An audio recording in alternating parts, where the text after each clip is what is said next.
Sexual freedom is primary freedom and ultimate freedom. Xiefeng. November 19, 2019. Give me liberty, or give me death. Liberty, love.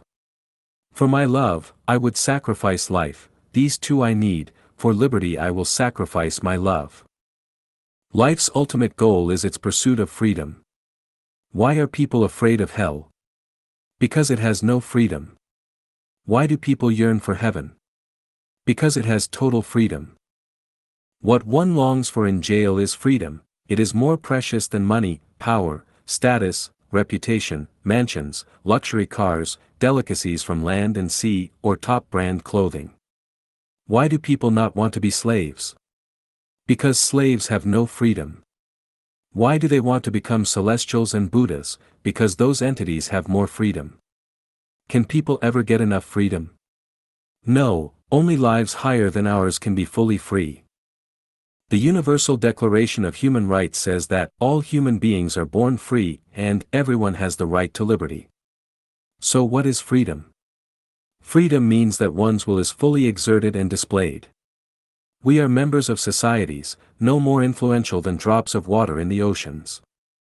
It is impossible to fully exert and display one's own will, because the freedom of one person can easily conflict with that of another, so everyone must be restrained. Theoretically, the role and value of contracts, regulations, laws, constitutions, and so forth are to protect everyone's freedoms to the maximum, so everyone must act within their scope. Beyond this scope, freedom would lead to chaos and war, so then absolute freedom would lead to absolute restraint. Freedom is a high-level life state. People cannot have total freedom. For example, they cannot have the freedom to burn, kill, rob, deceive and swindle, humiliate, attack, slander or frame others, defecate in public places, hurt others, and so on. Individuals cannot have complete freedom. They can only pursue freedoms that have little potential for conflict with others, society, and nature, such as those of migration, imagination, thought, their pursuit of life in heaven, freedom from death, of labor and creation, and sexual freedom.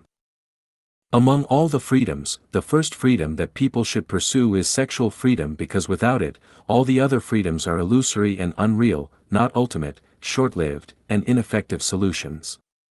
Sexual freedom is both primal and ultimate.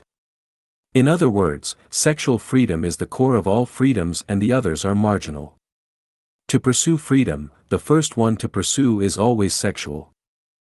What is sexual freedom? When it comes to sex, we should not narrowly restrict it to male and female sexual intercourse. Master Bodhidharma clearly pointed out in his Bloodstream sermon that nature, same word as sex in Chinese, is Buddha. When someone has sexual freedom, they are Buddha. Therefore, the meaning of sexual freedom is to be able to exist and live fully according to the Creator's intention. According to Chanyuan values, it means having the ability to exist and live according to the way of nature. For example, to see with one's eyes is a freedom of human nature. Eyes are for seeing, so if their function to do that were forbidden, that would be restricting and depriving one's freedom of nature. If one is prohibited from singing when they want to, they would lose some of their freedom of nature. Another example is that everyone has reproductive organs with purposes. They are not only used for excretion and procreation, but also for enjoying sexual pleasure. Restricting one's enjoyment of sexual pleasure is restricting their nature.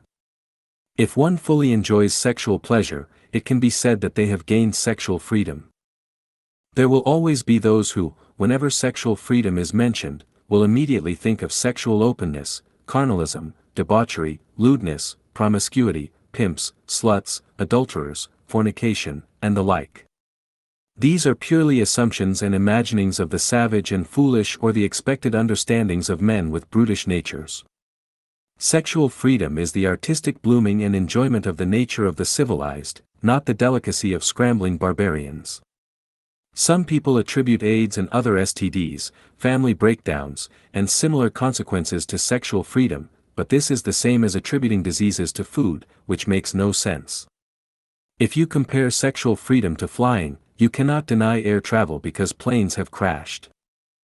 It can be said that other freedoms can only exist after sexual freedom has been obtained. Without sexual freedom, those others are empty talk. One's degree of life quality is closely related to their level of freedom. The higher their quality of life, the greater their freedom. When we look at nature, we find that animals are freer than plants, we are freer than animals, celestials and Buddha are freer than us, and gods are freer than celestials and Buddha.